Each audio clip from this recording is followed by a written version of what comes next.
اللهم إياك نعبد وإياك نستعين. الصلاة والسلام تحية الإكرام على أشرف الأنبياء والمرسلين وأولاده الطيبين الطاهرين المعصومين، ثم الصلاة والسلام على الصديقة المباركة الرازية المرضية عالمة خير معلمة بنت القلم والنون وسر بين الكاف والنون ودليل إرادة كن فيكون وكتابة مكنون، آية الله العظمى وزوجة آية الله الكبرى،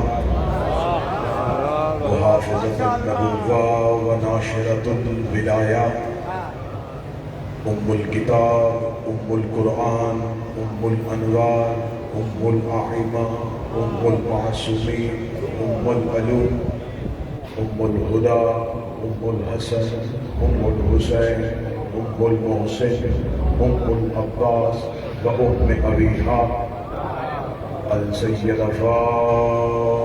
اللهم صل على محمد وآل محمد وعجل فرجهم. ولعن الله تعالى على أعدائهم أجمعين. أما بعد فقد قال حق سبحانه وتعالى في كتابه المجيد وفرقان الحميد. بسم الله الرحمن الرحيم.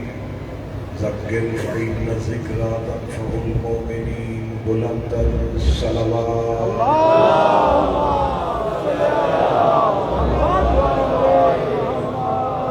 مومنین کی بارگاہ میں گزارش ہے اگر تھوڑا سا اپنی جگہ سے تھوڑا سا بھی آپ حرکت کریں گے تو کسی مومن کے بیٹھنے کی جگہ مل جائے گی.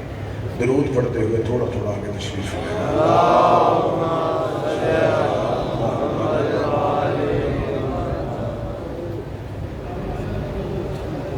دعائے مخدوم عالمیان شہزادی کونین ہم سب کے اس کرسی کو اپنی بارگاہ میں قبول و منظور فرمائے.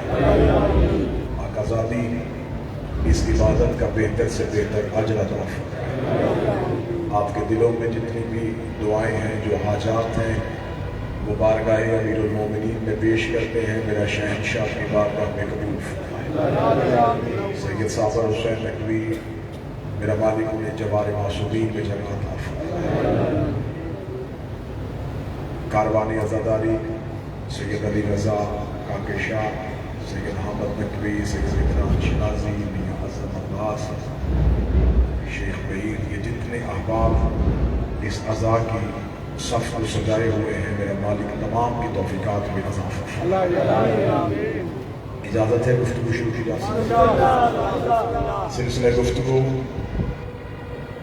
پہلی مجلس جو ہم نے کربلا معلیٰ سے آغاز کیا، موضوع ہے قتل حسین کی وجوہات. وہ کون سے محرکات تھے جس کی بنیاد پہ رسول کے بیٹے کو شہید کیا. کل کی مجلس میں نے آپ کے سامنے اپنے کامیابی کے اعتراف اور باب علم سے مانگی خیرات پہ اعتماد کے ساتھ یہ گزارش کی تھی کہ انکار بیعت ہی صرف قتل کی وجہ نہیں. انکار بیعت ایک وجہ ہے لیکن مکمل وجہ نہیں. وجوہات اور دشمنی ان دونوں خاندانوں میں پرانی تھی. لیکن آج افسوس اس بات کا ہے کہ نبی کا کلمہ پڑھنے والے، مختلف مسلک اور فرقے سے تعلق رکھنے والے، ان میں سے ایک ہی فرقہ اس قتل پہ احتجاج کیوں کر رہا ہے. باقی جتنے بھی فرقے ہیں وہ سارے فرقے کہتے ہیں کہ ہمارے نزدیک بھی امام حسین علیہ السلام نبی کے بیٹے ہیں. وہ یہ بھی مانتے ہیں کہ یہ واقعہ کربلا من گھڑت نہیں، یہ ہوا ہے. وہ یہ بھی مانتے ہیں کہ قاتل یزید ہے. لیکن اس قتل پہ صرف ایک فرقہ اور ایک ہی مسلک ہر سال احتجاج کیوں کرتے ہیں. باقی تمام مسالک اور تمام فرقے اس احتجاج میں ہمارے ساتھ شریک کیوں نہیں ہوتے. ان کی مجبوری اگر ماتم ہے تو ہم اپنی ہر مجلس میں کہتے ہیں کہ آپ ماتم نہ کریں لیکن احتجاج میں شریک. دیکھیں جب حضرت ابراہیم کو آگ میں پھینکا جا رہا تھا تو ایک چھوٹا سا پرندہ اپنی جونج میں پانی کا قطرہ لے کے اس آگ کے اوپر جا رہا تھا. باقی پرندوں نے روک کے پوچھا تھا کہاں جا رہا ہے؟ اس نے کہا آگ بجھا. اس نے کہا وہ میلوں میں لگی آگ ہے، سالوں کی اکٹھی کی جنگل کی لکڑیاں ہیں، تیرے قطرے سے آگ بجھے گی نہیں. اس نے کہا پتا مجھے بھی ہے بجھے گی نہیں، لیکن کم از کم اس قطرے کو آگ پہ پھینک کے اللہ کو گواہ بنا لوں گا کہ میرا تعلق ابراہیم سے تھا، نمرودیوں سے نہیں. تو آج امت مسلمان کو چاہیے کہ اس احتجاج میں شریک کو سوال بھی یہ کیا جاتا ہے کہ دیکھیں ہمارا اللہ ایک ہے، ہمارا نبی ایک ہے، ہماری کتاب ایک ہے، ہمارا کعبہ ایک ہے، لیکن ہم مسلمان ایک نہیں ہیں. یہ بہت اچھا نعرہ ہے، یہ بہت اچھا اتحاد بین المسلمین کا نعرہ ہے کہ ہمارا اللہ ایک ہے، ہمارا نبی ایک ہے، ہماری کتاب ایک ہے، ہمارا کعبہ ایک ہے، لیکن مسلمان ایک نہیں ہو رہے. مسلمانوں کو ایک ہونا چاہیے. دہلیز امیر المومنین پہ یہ نوکر بتا دیتا ہے کہ مسلمان ایک کیوں نہیں ہے. ہمارا اللہ ایک ہے، ہمارا نبی ایک ہے، ہماری کتاب ایک ہے، ہمارا کعبہ ایک ہے.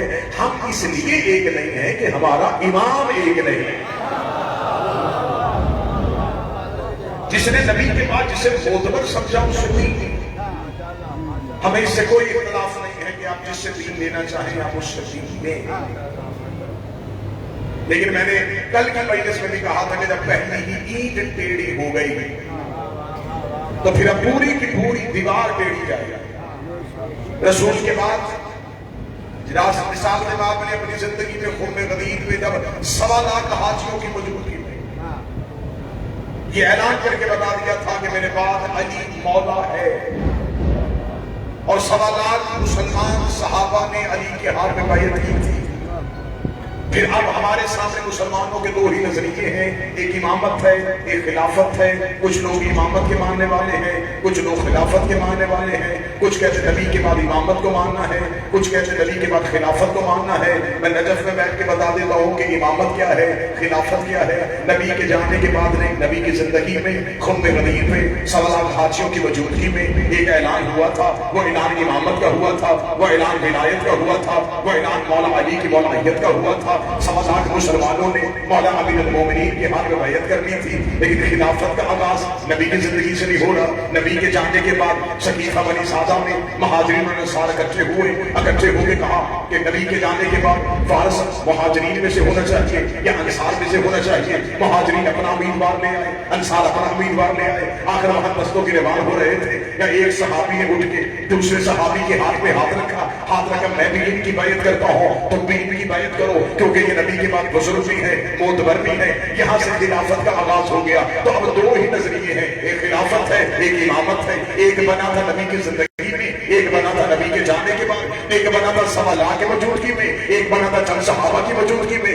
ایک ہاتھ نبی نے بلند کیا تھا، ایک ہاتھ صحابی نے بلند کیا تھا. اب مسلمان صرف ہمیں اتنا بتائے کہ قرآن میں اطاعت نبی کی واجب ہے یا صحابی کی واجب ہے.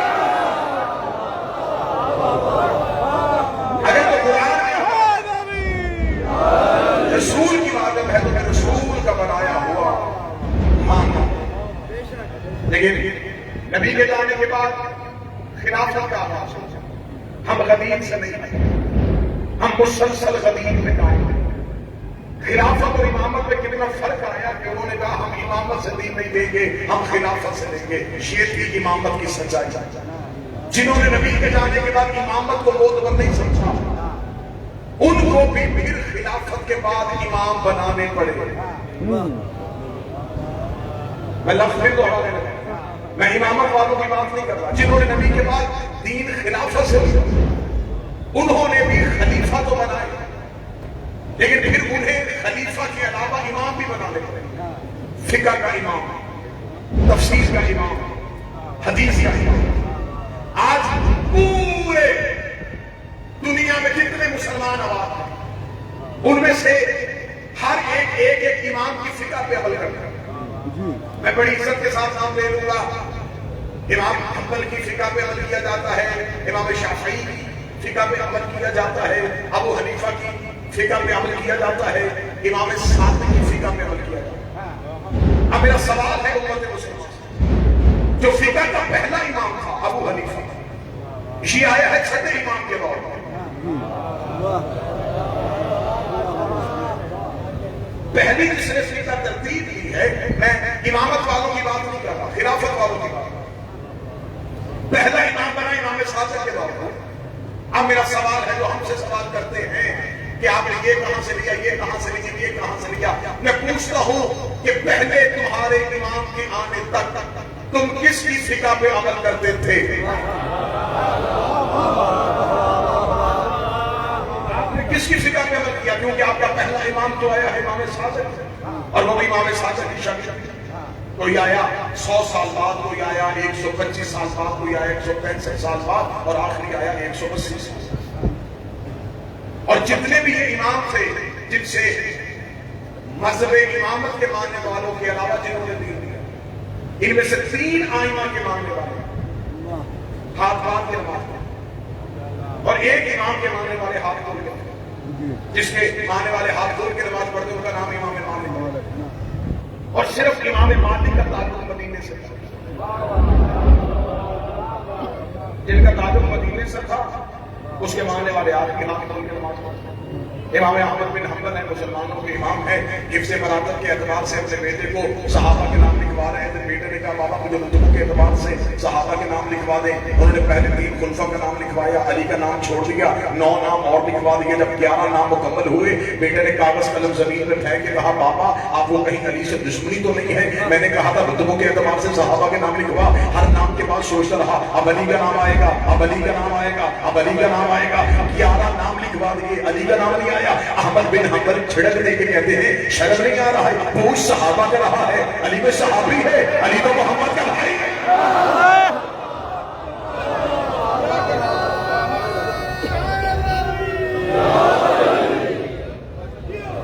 پہلے 2 دور خلافت کے گزرے، کل سے جہاں گفتگو چھوڑی تھی وہیں سے آگے بڑھے گی۔ محرکات، قتل حسین کی وجوہات، اس قتل کی دشمنی کہاں سے چلی؟ میں نے کل کی سب تمہیدی مجلس میں کہا تھا یہ قتل، یہ دشمنی صرف یزید اور حسین کی نہیں، یزید کے باپ اور حسین کے باپ میں بھی تھی، یزید کے دادا اور حسین کے دادا میں بھی تھی۔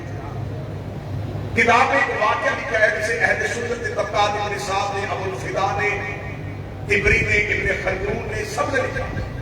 جب رسول مکہ فتح کرنے کے لیے پہنچے تو رسالت باب نے مکہ کے باہر پڑھا ہوگا، ساری رات رسول مکہ کے باہر گئے تاکہ مکہ کے لوگوں کی نیند خراب نہ ہو اور صبح کو امن سے مکہ میں داخل ہو۔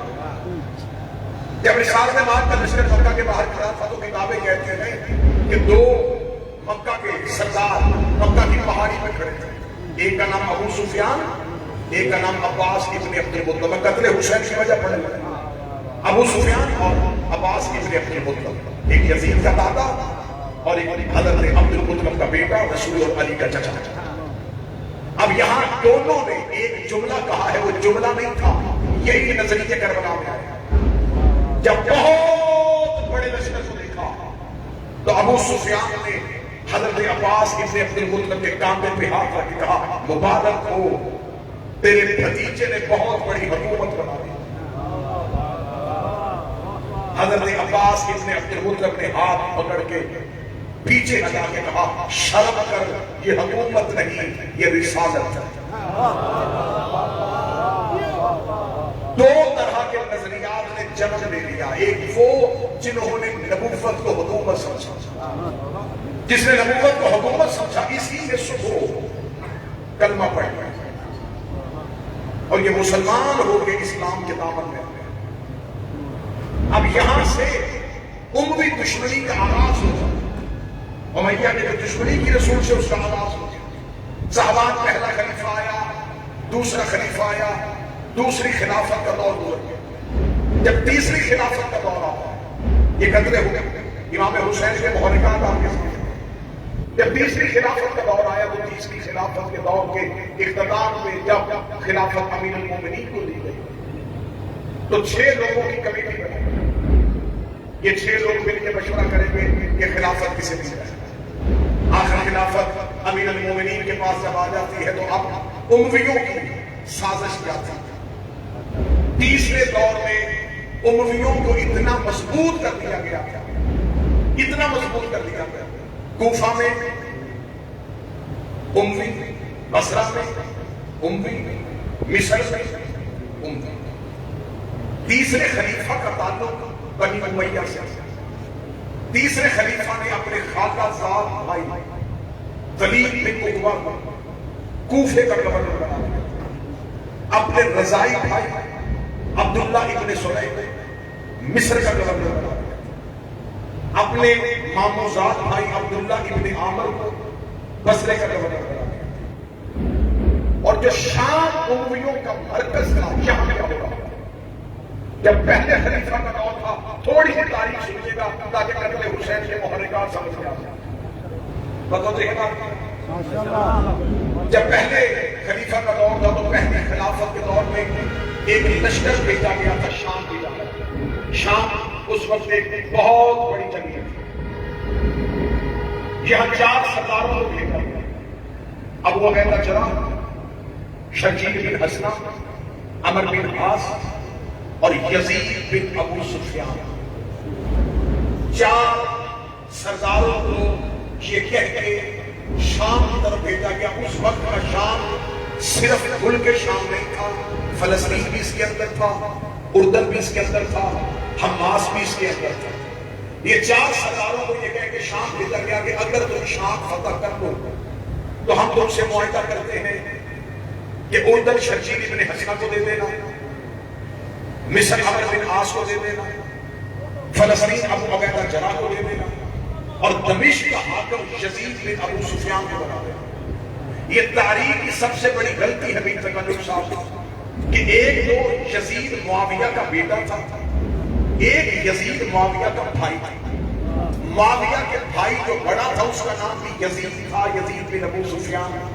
اس نے اپنے بھائی کی محبت میں اپنے بیٹے کا نام یزید رکھا تھا۔ یزید بن ابو سفیان معاویہ کا بڑا بھائی تھا۔ یہ جو مسلمان مولوی خطبہ جمعہ میں گلا پھاڑ پھاڑ کے کہتے ہیں نا کہ شیعوں کو یزید میں لعنت نہیں کرنی چاہیے، وہ فاتح دمشق تھا، وہ قسطنطنیہ دنیا کی جنگ میں شریک تھا، وہ جو قسطنطنیہ دنیا کی جنگ میں گیا تھا جس نے دمشق فتح کیا تھا، وہ یزید معاویہ کا بیٹا نہیں تھا، وہ یزید معاویہ کا بھائی تھا۔ اگر یہ سمجھو گے کہ وہ معاویہ کا بیٹا تھا تو پھر یہ کیسا بیٹا تھا جو باپ سے پہلے پیدا ہو گیا تھا؟ اگر آپ عمر کے اعتبار سے دیکھیں تو جب قسطنطنیہ فتح ہوا تو یزید تو پہلے ہی ہوا تھا، یہ یزید بن ابو سفیان تھا۔ تھوڑی سی وجوہات سنیے گا پھر میں آپ کو شام فتح ہوتا ہوا دکھاؤں گا۔ یہ جو میرے شہنشاہ نے کوفہ کو آگے مرکز حکومت بنایا اور شام فتح ہوا، ان 4 لوگوں کو یہ کہہ کے شام بھیج دیا گیا پہلے خلیفہ کے دور میں کہ تم شام فتح کر لو، اور اگر شام فتح ہو جائے تو یہ 4 ملک آپس میں بانٹ لیں گے۔ اب یہ شام کب فتح ہوا؟ 14 ہجری کو شام فتح ہو گیا، اور معاہدے کے مطابق ان 4 نے اردن، فلسطین، حماس اور دمشق آپس میں بانٹ لیا۔ 18 ہجری کو یزید بن ابو سفیان طاعون کے مرض میں مبتلا ہو کے مرتا ہوا اپنے چھوٹے بھائی معاویہ بن ابو سفیان دمشق کا گورنر بنا۔ 18 ہجری کو یہ دمشق کا گورنر بنا۔ 23 ہجری کو مدینہ میں تیسرا خلیفہ قتل۔ جب تیسرے خلیفہ کا دور آ گیا تو اس وقت تیسرے خلیفہ نے ایک خط بھیجا کہ کیونکہ معاویہ بن ابو سفیان یہ بھی امیہ سے ہے، میں بھی امیہ سے ہوں، تو لہٰذا یہ تینوں علاقے اردن، مصر، فلسطین، ان تینوں کے گورنروں کو معطل کرو، اور یہ تینوں علاقے بھی معاویہ بن ابو سفیان کو دے۔ اور 18 ہجری کو یہ اس نے سلطنت میں صرف دمشق ہی بیٹھا، 23 ہجری کو اس نے پورا علاقہ دے دیا۔ 23 ہجری سے لے کے 7 ہجری تک مسلسل شام معاویہ کے تسلط میں رہا۔ 48 سال اس نے دنیا کو دوسرا اسلام نظر ہی نہیں آنے دیا۔ 41 سال اس نے شام میں اتنی مضبوط حکومت بنا دی، اتنی مضبوط حکومت بنا دی کہ اس نے شام کے لوگوں کے دلوں میں علی کی دشمنی اتنی گہری کر دی، اتنی گہری دشمنی کر دی کہ یہ شام میں باقاعدہ منبروں پہ مولا علی کو معاذ اللہ ثم معاذ اللہ گالیاں دلواتا تھا، یہ چھوٹے چھوٹے بچوں کو ان کے ہاتھوں سے ان کے جانور کھینچ کے ان کے کانوں میں کہلوا دیتا تھا تمہارا جانور علی چھین کے لے گیا ہے. اس نے قبیلوں میں رات کی تاریکی میں ڈکیتیاں کرواتا, چوریاں کرواتا اور کہتے تھا تمہارا مال علی لوٹ کے لے گیا ہے. 40 سے 48 سال مسلسل اس نے شام میں علی کی دشمنی اتنی مضبوط کر دی. یہ شام میں بیٹھ کے خط لکھتا تھا اور خط لکھ کے کہتا تھا علی میرے مقابلے میں نہ آنا, میں نے شام اتنا مضبوط کر لیا ہے, اب شام تیرے ہاتھ میں نہیں آئے گا. یہ کہ میرے مالک امیر المومنین کی مظلومیت مدینہ منافقین سے بھر گیا تھا. کوفہ کی گورنری یہ اپنے بھائیوں کو دے چکے تھے, بصرہ میں امیہ بیٹھے ہوئے تھے, مصر میں امی بیٹھے ہوئے تھے, شام ان کے پاس چلا گیا تھا. سازشوں چاروں طرف سے علی کو گھیر چکی تھی. علی نے 700 کے مرکز میں اپنا مرکز کوفہ بنا لیا. کوفہ میں آگے علی نے کبھی انہیں چرچ میں روکا, علی نے کبھی انہیں سفیر میں روکا, علی نے کبھی انہیں نہروان میں روکا. امیر المومنین مدینے کی 700 کا مقابلہ بھی کرتے رہے, کوفہ کی 700 کا مقابلہ بھی کرتے رہے, شام کی 700 کا مقابلہ بھی کرتے رہے. تمہید میری مکمل ہو گئی. میں آپ بتانے لگا ہوں علی کی اولاد کی فتح. جب مولا علی نے ان بھی 700 کو ایک ایک کر کے تار کیا, بصرہ کی سازش ناکام کی, فلسطین کی سازش ناکام کی, شام والوں درود سارے اللہ مل کے بڑا نواز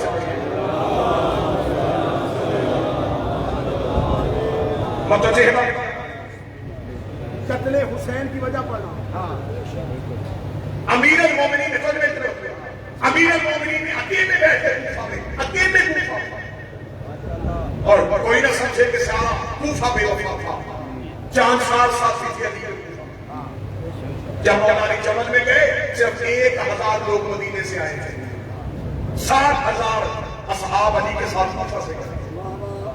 سفیر میں مولا علی کے ساتھ کوفہ کے بنے تھے. سارا کوفہ بے وفا نہیں تھا. میں آگے مجھے سن بتاؤں گا کہ کوفہ میں کیسے کیسے لوگوں کو آباد کر کے کوفہ کو بدنام کیا گیا تھا, اور وہ جو خط امام حسین کو لکھوائے تھے وہ کس کس کے خط تھے جو آج تک ہم شیعوں کے کھاتے ڈالے جا رہے ہیں کہ شیعوں نے حسین کو کوفہ سے خط لکھے تھے. وہ شیعہ نے علی نہیں تھے, وہ شیعہ نے معاویہ تھے, جنہوں نے شیعہ علی کے لبادے میں آتے امام حسین علیہ السلام کو خط لکھے. اب کوفہ امیر المومنین کے پاس. اب تھوڑا سا پیچھے بیٹھ گئے جہاں سے میں نے بات شروع کی. جب رسول نبی صلی اللہ علیہ وسلم مکہ فتح کیا تو وہ جس نے چوٹی پہ کھڑے ہو کے کہا تھا کہ تیرا بھتیجا حکومت بنایا, یہ مکہ کا بہت بڑا سردار تھا. اس کی اونٹنی کے قریب بھی کوئی کھڑا نہیں ہو سکتا. صبح اسے رسیوں میں جکڑ کے دربار رسالت میں کھڑا کر. کون ابو سفیان جس نے رسول سے بچوں کو مکہ کے بچوں سے رسول کو پتھر مارا, اذیتیں کرے. آج یہ کانپتے ہوئے بدن میں دربار رسالت میں کھڑا کہ آج محمد مجھ سے کیا بدلہ لے گا. لیکن رحمت للعالمین کی نظر اٹھی, اس کا کانپتا ہوا بدن دیکھا. وہ سردار جس نے مکہ میں رسول کو 3 سال تک اپنے خاندان سمیت ایک گھاٹی میں محصور کیا تھا, جس نے 3 سال نبی کے خاندان کو مکہ میں پانی نہیں پینے دیا تھا, آج وہ کانپتے ہوئے بدن سے نبی کے ساتھ کھڑا تھا. اب کائنات کی نگاہیں دیکھ رہی تھی, ضرور بدلہ ہوگا, ضرور قتل ہوگا. رحمت کی نظر اٹھی. رسول نے ایک دفعہ اسے سر سے لے کے یوں کانپتے ہوئے بدن کو دیکھا. رسالت میں اپنے چہرہ پھیر کر جا, میں نے تجھے آزاد کیا. لفظ سننا نتیجہ جب بالکل پہنچے گا تو آپ سمجھیں گے کہ یہ تبلیغ کتنی ضروری تھی. مثال کے بعد نے کہا جا, میں نے تجھے. اب یہ نہ سمجھے گا یہ آزادی تھی کہ اس کے لیے موت تھی. وہ ساری زندگی کہتا رہا کاش اس دن محمد مجھے قتل کر. یہ میرے چہرے میں بہت بڑا تماچا تھا کہ مجھے عبداللہ کے بیٹے نے, ابو طالب کے بیٹے نے ہمت میں بیٹھ کے کیا میں نے تجھے آزاد کیا. پھر یہ مکے کی جس گلی سے گزرتا لوگ چہرہ پھیر کے کہتے اسے محمد نے آزاد کیا.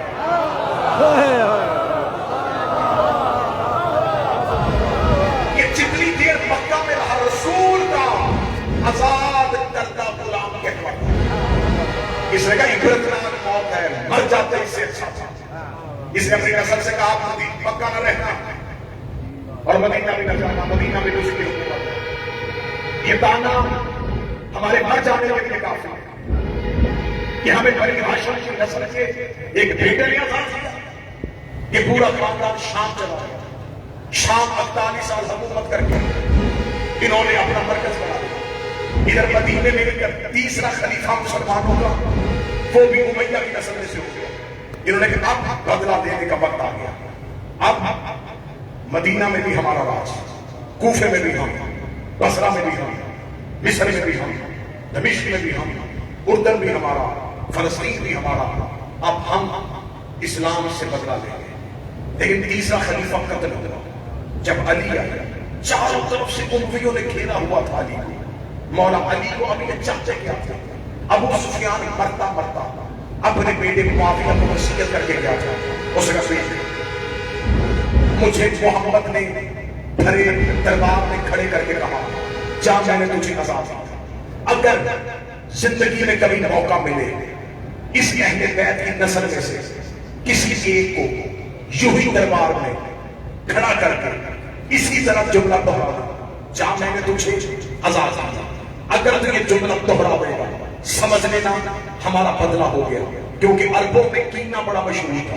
یہ انتقام نسلوں کو منتقل کر کے جاتے تھے. یہ انتقام ورثے میں لے کے جاتے تھے. اس لیے اس کے بعد اگر پوری دنیا میں بھی حکومت کر لیں مجھے کوئی فائدہ نہیں. فائدہ اسی دن ہوگا جس دن تو اہل بیت میں سے کسی ایک فرد کو کہے گا جا میں نے تجھے آزاد کیا.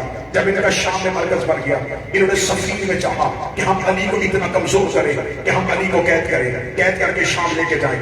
شام جا کے کہیں جا میں نے تجھے آزاد کیا. علی نے صفین میں انہیں اتنی عبرتناک شکست دی کہ صفین سے الٹے پاؤں دوڑے.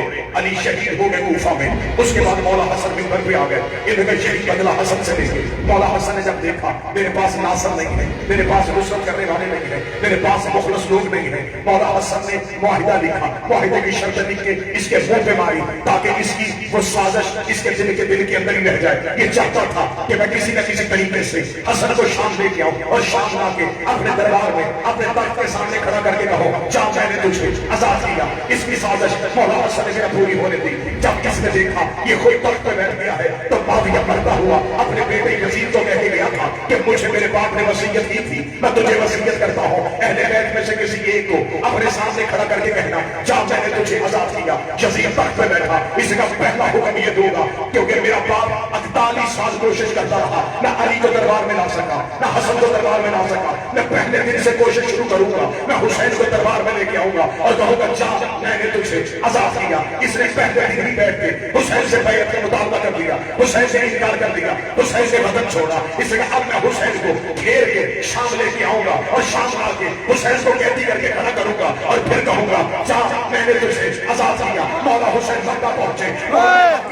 مسلمانوں کو یزید کی سازش بتائی. کسی نے حسین کا ساتھ نہ دیا. حسین کربلا میں آ گیا. کربلا میں سے 9 لاکھ بھیجے. کسی طرح 9 لاکھ ایک حسین کو قید کر کے لے آئے. حسین سے 72 کے ساتھ صبح سے لے کے عصر تک ان کو ایسا مصروف کر دیا کہ صبح سے لے کے عصر تک کبھی عباس نے دوڑاتا رہا، کبھی اکبر نے بھگاتا رہا، کبھی قاسم اس کو تیروں سے پیچھے ہٹاتا رہا. ادھر کربلا بھی شام ہو گئی. حسین نے سر سجدے میں رکھ دیا. 9 لاکھ میں حسین کے بیٹے سجاد نے ہاتھوں میں ہتھیلیاں ڈال دی. سجاد کو قیدی کیا. خبر شام پہنچ گئی کہ مدت کے بعد 70 سال کے بعد اہل بیت کا ایک فرد قید ہو چکا ہے. اب اسے شام لے کے آیا جا رہا ہے. سجاد کوفہ سے گزرے شام کے باہر آئے. میں فضائل پڑھ رہا ہوں. اس نے بازار سجا لیے، اس نے دربار سجا لیے، اس نے لوگ بلا لیے. اس نے کہا آج 70 سال کے بعد اپنے دادے کی شکست کا بدلہ، اپنے بابے کی شکست کا بدلہ میں لینے لگا ہوں. اس نے پورا دربار بھر دیا. اس نے پورا شام شہر بھر دیا. اس نے 3 دن شام شہر میں عید منعقد کروا دی کہ آج ہم اہل بیت سے بدلہ لیں گے. ادھر یہ تخت پہ بیٹھ گیا. درباری آ گئے، عمرہ آ گئے، وزرا آ گئے. پورا دربار کچا چچ بھر گیا. گلیوں میں رش تھا. آج بنی امیہ بنی ہاشم سے بدلہ لینے کے لیے آئے ہیں. ادھر سید الشاذلین بازاروں سے گزرتے ہوئے یزید کے دربار میں پہنچے. اس نے اپنے سر پہ اپنے باپ والا تاج رکھا، اپنے کاندھے پہ اپنے دادے والی آواز رکھی. اس نے کہا آج میں حسین کے بیٹے سے، علی کے بیٹے سے، ابو طالب کے بیٹے سے اپنی شکست سے بدلہ لوں گا. یہ تخت پہ آیا. سجاد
وزیر کس کے؟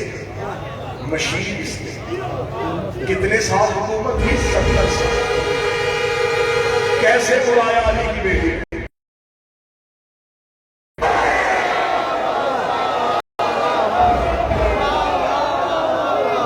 دو ہی جگہوں میں علی کا لہنا، غور رکھنا لکھ سکا، غور رکھنا لکھ سکا۔ عباس ہو بہو علی تھے، حسین ہو بہو علی تھے۔ علی علی کے لہجے میں بولی تو صرف علی تھی۔ میں مولا کے سامنے شہزادی کا جملہ پڑھنے لگا ہوں، ماتھی بیٹھے تھا، میری بول کے گواہی دینا، ابھی رجب کے بعد کربلا جاؤ، سامرا جاؤ، کاظمین جاؤ، مشرق جاؤ، جو ابھی وہ میرے سامنے نظر آتا یا مولا امیر کے گنبد پہ تاج ہے، یا شام میں شہزادی کے گنبد پہ تاج۔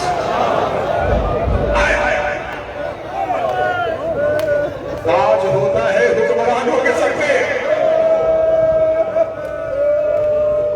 کوفہ باغ نے فتح کیا، شام بیٹی نے فتح کیا۔ کوفہ میں صرف منافق تھے، شام بدماشوں کا شہر تھا، شام کمینوں کا شہر تھا، شام شرابیوں کا شہر تھا۔ تب تک نہیں اٹھی جب تک زمانے کو بتایا نہیں حسین نمازی تھا۔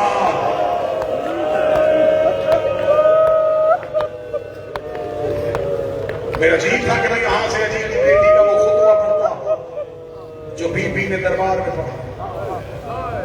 زندگی باقی انشاءاللہ کل کے مجلس میں شہزادی کا وہ خطبہ پڑھوں گا جو بی بی نے دربار میں پڑھا اور کیا تعارف کروایا کہ ہم کون ہیں اور تم کون۔ کوفہ میں علی سے بے وفائی کس نے کی؟ یہ کل کے مجلس میں ادھار مالک سید علی رضا کاکڑ شاہ صاحب کی توفیقات میں یہ بہترین کاروان اسی طریقے سے انشاءاللہ یہ عزاداری 5 محرم سے مکارم العباس ہوٹل کے سامنے شاہراہ میں ہم علی کی بیٹیوں کا ماتم کریں گے، حسین کی بہنوں کا ماتم کریں گے۔ دور دراز سے بہنیں بیٹیاں جو لے کے آئے ہو، زمانے کو بتانے کے لیے آئے ہو کہ انہی شہروں میں سے گزاری گئی تھی علی کی بیٹیاں۔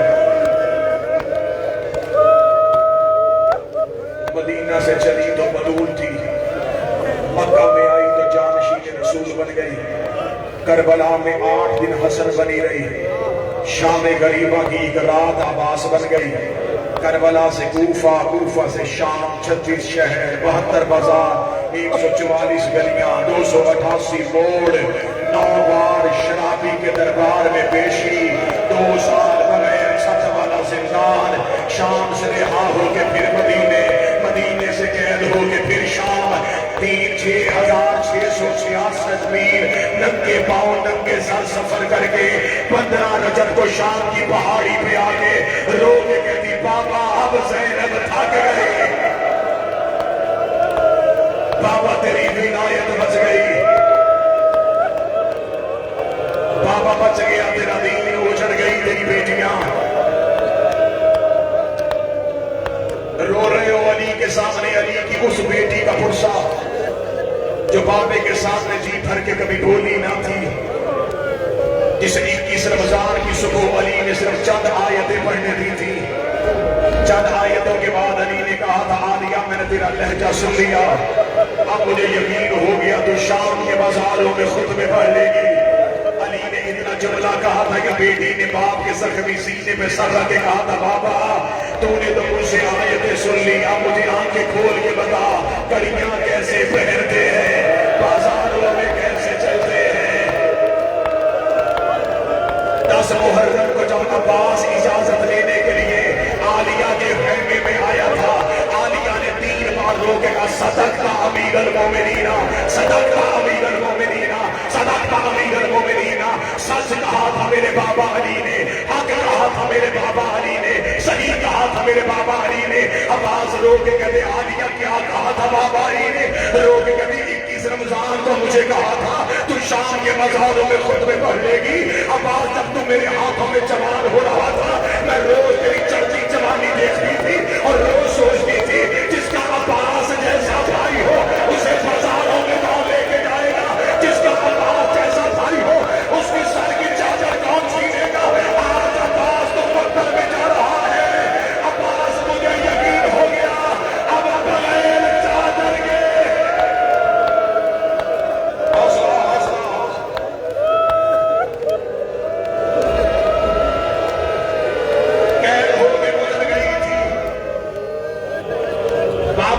شہر کے قریب سے علی کی بیٹی. کتنا فاصلہ ہے کہاں سے کوفہ. زائرین پیدل بھی چلے جاتے ہیں, 10 سے 12 منٹ کی مسافت ہے. یہ تھی بابا کی قبر اور بغیر چادر کے گزر رہی تھی کوفہ سے.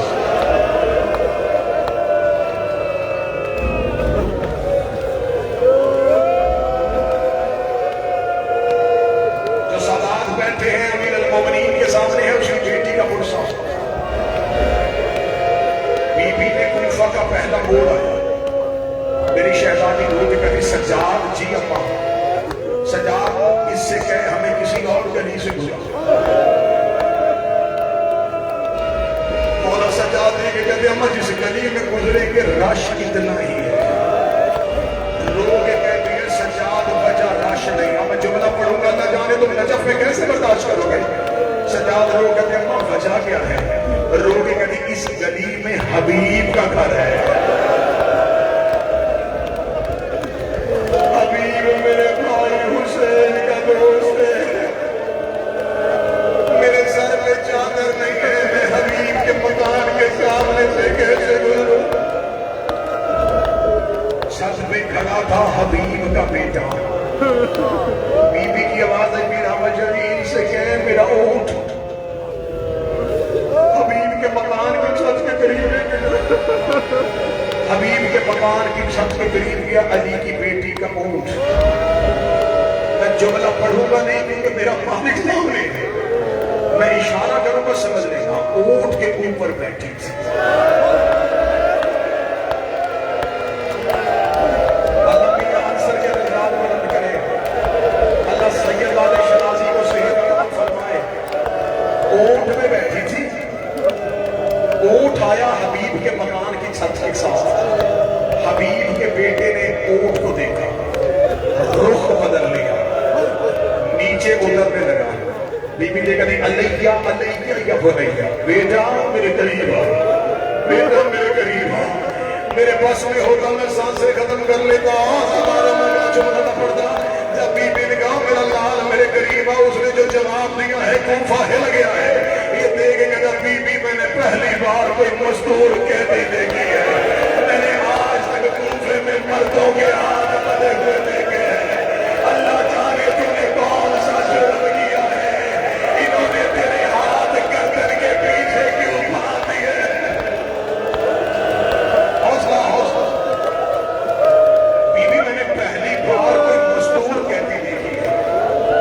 چہرہ نہیں کیا, چہرہ دوسری طرف تھا. بی بی دیکھ کے کہتی ہے میرا جرم نہ پوچھ. گھر جا کے ماں سے کہہ تجھے بازار میں کوئی قیدن بلا رہی ہے. اتنا جملہ کہنا تھا. حبیب کے بیٹے نے بابا مجھے مٹھیوں کو بھیجا دے کے کہتا میری ماں چھت پہ آئی. بی بی آپ نہیں جانتی وہ علی کی بیٹیوں کی کنیز ہے. میری ماں کبھی چھت پہ نہیں آئی. اتنا جملہ کہنا تھا. حبیب کے سر میں نیزے سے پرواز کی, مکان کی چھت پہ آیا. اپنے بیٹے سے کہا ماں کو کہہ آگ لگا مرغے کو. دروازے پہ آئی. حوصلہ حوصلہ حوصلہ. جب کہا دروازے پہ علی کی بیٹی آ گئی ہے. اتنا جملہ کہنا تھا. حبیب کی زوجہ سے چادر نہ سنبھلی, روتی ہوئی علی کی بیٹی کے اونٹ کے سامنے آئی. یوں ایک دفعہ شہزادی کو دیکھا. روتی نہیں پوچھتی حبیب کہاں گئے, نہیں پوچھتی حسین کہاں گئے. مجھے صرف اتنا بتائیے جب رسیاں پہنی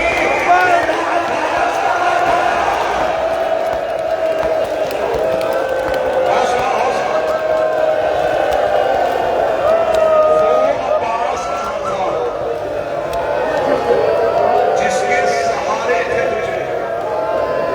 عالیہ کی آواز آئی وہ گھوڑے کی گردن میں.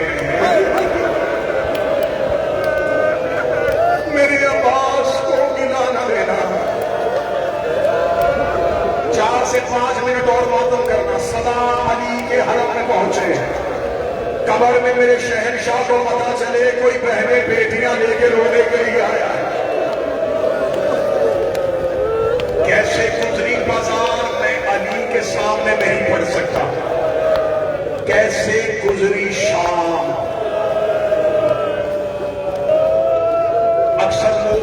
مصیب سخت نہ پڑے، مصیب ہے ہی سخت۔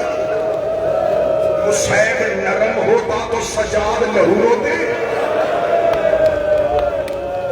بس شام ایک جملے میں سمجھ لیا کرو، اس جملے کے بعد شام پڑھنے کی ضرورت نہیں۔ جس سجاد نے اکبر کی موت برداشت کر لی تھی، کچھ تو شام میں ہوا تھا جو اس کا جگر گھٹ گیا۔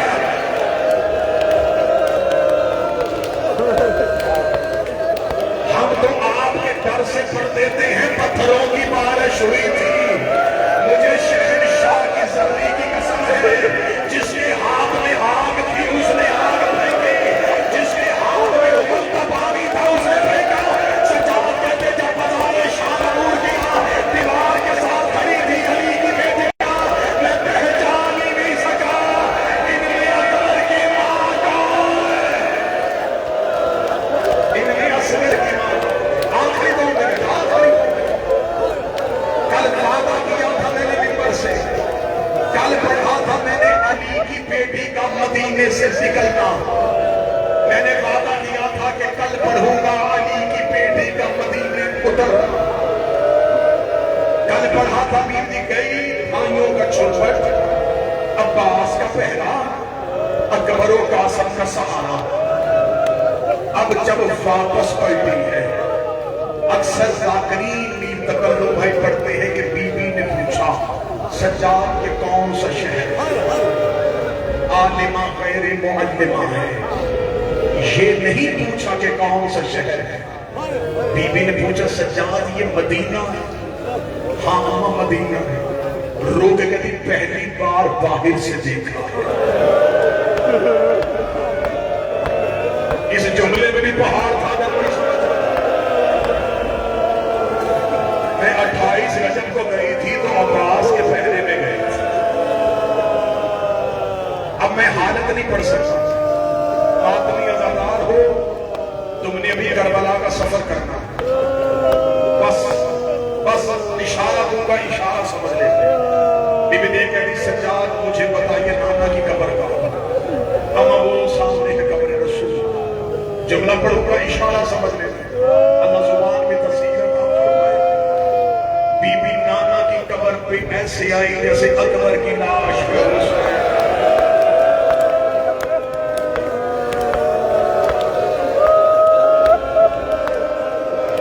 سر سے لے کے پاؤں تک زخمی تھی آیت گمراہ۔ بی بی نے نانا کی قبر پہ آگے ایک لوہا پڑا جو ساحل بہار میں دکھا، اس لوہے کی پہلی 4 سطریں پڑھ گئی۔ بی بی نے آگے آپ شاعر ہے مولا قلم میں اور زیادہ اثر عطا فرمائے۔ بی بی روضہ رسول کے دروازے پہ آگے بی بی نے پہلا جملہ کہا، بی بی رو کہتی نانا ایک بار قبر سے نکل کے پہچان میں وہی زینب ہوں۔ بی بی نے دوسری سطر پڑھی، بی بی رو کے کبھی نانا تیری اذان بچ گئی، میرا مؤذن مارا گیا۔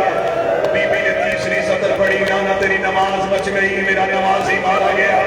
چوتھی سطر پڑھنے سے پہلے علی کی بیٹی نے گٹھڑی کھولی، او کربلا کے زائرین، آپ کربلا سے واپس اپنے گھروں کو جائیں گے، جب رشتہ دار ملنے کے لیے آئیں گے تم اپنا کربلا کا زیارت والا بیگ کھولو گے، کسی کو کہو گے تیرے لیے خاک شفا کی تسبیح، کسی سے کہو گے تیرے لیے سجدے کا، کسی سے کہو گے تیرے لیے